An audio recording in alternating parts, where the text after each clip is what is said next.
Når du vil have information om den undervisning, du skal deltage i, så skal det foregå via den platform, der hedder Lectio. Og jeg vil i den her video hjælpe dig til at komme i gang med at bruge Lectio.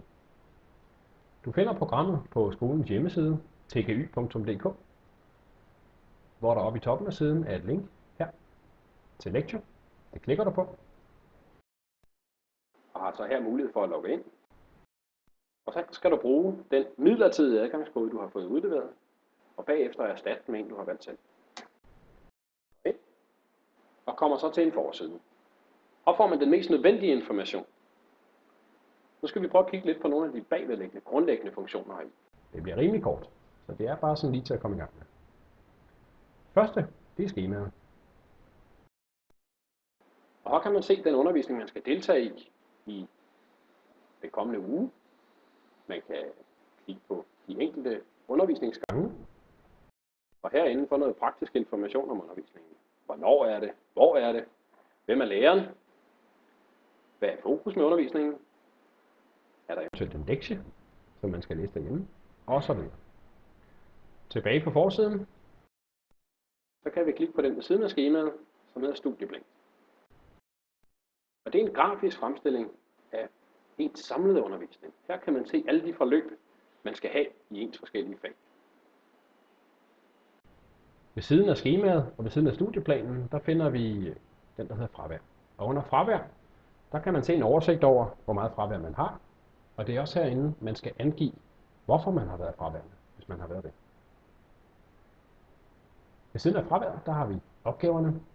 Og under opgaver, der kan man for det første aflevere sine opgaver i Word eller Excel. Og så kan ens lærer kigge ens fil igennem, kommentere den og give karakterer. Og man kan også herinde finde alle de afleveringer, man tidligere har afleveret.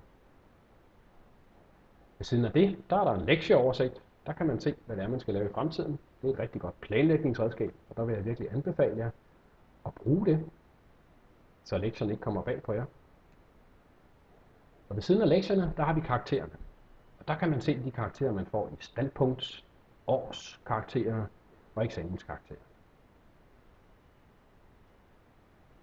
Så springer vi lidt hen og kigger på dokumentfunktionen.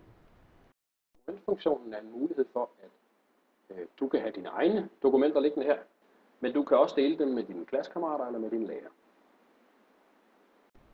Og igen, under beskeder, der kan du sende beskeder til dine lærer eller til dine klassekammerater.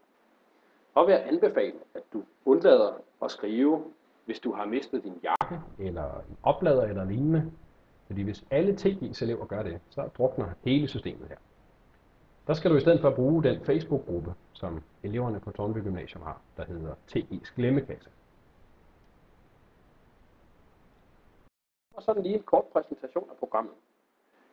Jeg håber, at du selv lige kigger videre på det, og eventuelt viser det til dine forældre, så de også kan se, hvad det er, du foretager dig. Held og lykke med det.